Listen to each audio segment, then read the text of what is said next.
बलांगीर जिला सदर ब्लॉक अंतर्गत शिवतला ग्राम को विधायकों परिदर्शन गाँवर समस्या समाधान सांगक नुआ ब्लॉक दाबी कले ग्रामवासी विधायक कलिकेश नारायण सिंहदेव शिवतला ग्राम में पहुंचवा पर ग्रामवासी तरफ भव्य संबर्धना दि जाइथिला।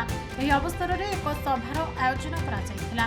पूर्वतन ब्लॉक अध्यक्ष तथा वर्तमान समिति सभ्य गुलाब बाग नेतृत्व में होइथिबा एही सभारे समस्त ग्रामवासी उपस्थित रही ग्रामर विभिन्न समस्या संपर्क में विधायकों को जणाइथिले।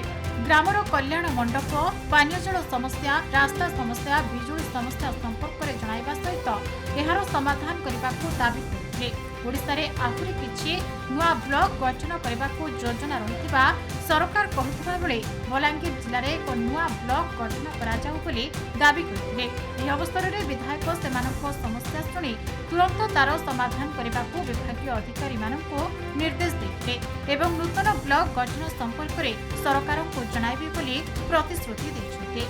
माननीय मंत्रीटा कही देइछथि कि नुआ ब्लॉक नुआ पंचायत करा जिवो सेटा प्रत्येक पंचायत इलेक्शन आगु पंचायत सुविधा होउछि ब्लॉक सुविधा प्रथम थर से जदि जणाइछन्ति तरी से प्रतिक्रियाटा हेबो। शिवतला गोटे बड़ गाँटा बड़ अंचलटा ताकू निश्चय प्राथमिकता दिया दिबो।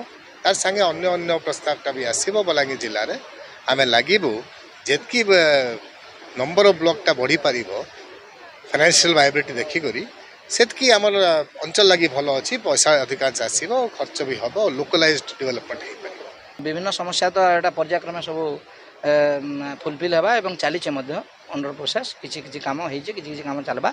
विशेष करी राज्य सरकार जेतेबेले नवा ब्लॉक बा ब्लॉक संख्या गठन हेबो पुनर्गठन हेबो अधिक संख्या बढ़बो बोली जेतेबेले खबर पाइलु राज्य सरकार तरफ तांकर जन राजस्व मंत्री कहले से तरफ आमे विधायक गुटे दाबी पत्र भी देलु एवं डिमांड भी रखिछु एवं शेष माने रक्तबिंदु थिबा पर्यंत आमे एटाके पूरा युद्धकालीन भित्तिरे लागमु एवं ब्लॉक निश्चित भाव में गठन करबा लागि दाबी रखमु। बलांगीर गुप्तेश्वर रिपोर्ट खबर विस्तार।